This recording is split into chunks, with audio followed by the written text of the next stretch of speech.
दोस्तों, श्री राम जी लंका पर विजय प्राप्त करके आए तो राम जी ने विभीषण जी, जामवंत जी, अंगद जी, सुग्रीव जी सबको अयोध्या से विदा किया। तो सबने सोचा हनुमान जी को प्रभु बाद में विदा करेंगे, लेकिन राम जी ने हनुमान जी को विदा ही नहीं किया। अब प्रजा बात बनाने लगी कि क्या बात, सब गए, हनुमान जी नहीं गए अयोध्या से। अब दरबार में कानाफूसी शुरू हुई कि हनुमान जी से कौन कहे जाने के लिए।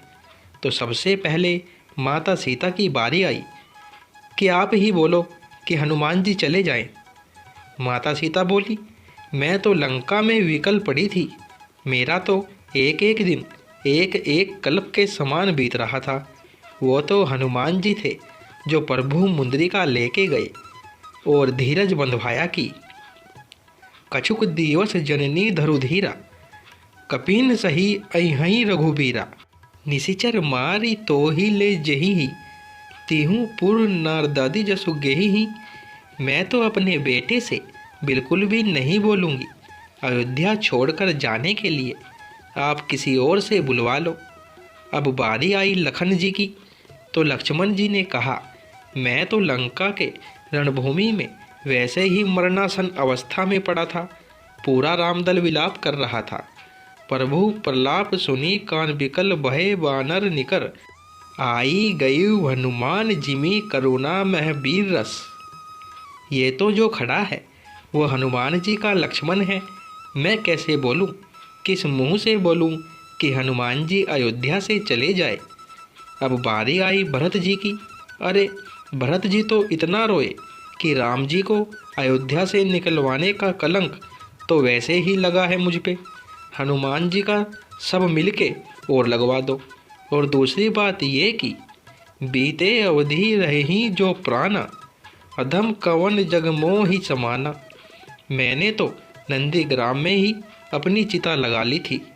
वो तो हनुमान जी थे जिन्होंने आकर ये खबर दी कि रिपुरन जीती सुजस सुर गावत, सीता सहित अनुज प्रभु आवत। मैं तो बिल्कुल न बोलूं हनुमान जी से अयोध्या छोड़कर चले जाओ, आप किसी और से बुलवा लो। अब बचा कौन, सिर्फ शत्रुघ्न भैया। जैसे ही सबने उनकी तरफ देखा तो शत्रुघ्न भैया बोल पड़े, मैंने तो पूरी रामायण में कहीं नहीं बोला, तो आज ही क्यों बुलवा रहे हो, और वो भी हनुमान जी को अयोध्या से निकलने के लिए, जिन्होंने माता सीता, लखन भैया, भरत भैया सबके प्राणों को संकट से उबारा हो। किसी अच्छे काम के लिए कहते, बोल भी देता, मैं तो बिल्कुल न बोलूं। अब बचे तो मेरे राघवेंद्र सरकार। माता सीता ने कहा, प्रभु आप तो तीनों लोकों के स्वामी हैं, और देखती हूँ आप हनुमान जी से सब कुछ आते हैं, और आप खुद भी कहते हो कि प्रति उपकार करो का तोरा, सन्मुख होई न सकत मन मोरा। आखिर आपके लिए क्या आदेह है प्रभु।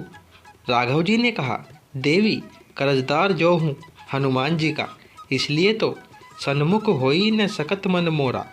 देवी हनुमान जी का कर्जा उतारना आसान नहीं है, इतना सामर्थ्य राम में नहीं है जो राम नाम में है, क्योंकि कर्जा उतारना भी तो बराबरी का ही पड़ेगा न।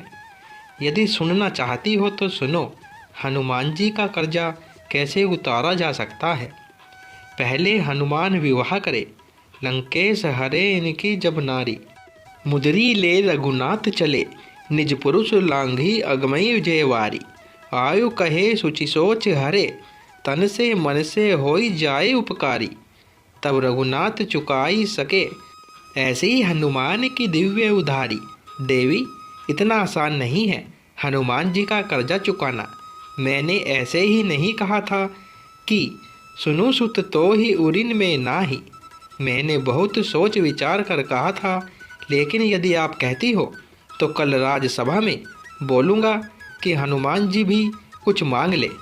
दूसरे दिन राज्यसभा में सब एकत्र हुए। सब बड़े उत्सुक थे कि हनुमान जी क्या मांगेंगे और राम जी क्या देंगे। राघव जी ने कहा, हनुमान सब लोगों ने मेरी बहुत सहायता की और मैंने सबको कोई न कोई पद दे दिया। विभीषण और सुग्रीव को क्रमशः लंका और किष्किंधा का राजपद, अंगद को युवराज पद, तो तुम भी अपनी इच्छा बताओ।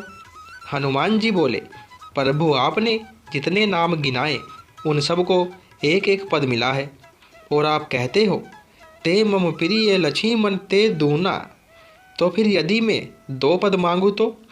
सब लोग सोचने लगे, बात तो हनुमान जी की भी ठीक ही कह रहे हैं। राम जी ने कहा, ठीक है, मांग लो। सब लोग बहुत खुश हुए कि आज हनुमान जी का कर्जा चुकता हुआ। हनुमान जी ने कहा, प्रभु जो पद आपने सबको दिए हैं उनके पद में राजमद हो सकता है, तो मुझे उस तरह के पद नहीं चाहिए जिसमें राजमद की शंका हो। तो फिर आप कौन सा पद चाहिए? हनुमान जी ने राम जी के दोनों चरण पकड़ लिए। प्रभु हनुमान को तो बस यही 2 पद चाहिए, हनुमत सम नहीं कोऊ बड़भागी, नहीं कोऊ रामचरण अनुरागी।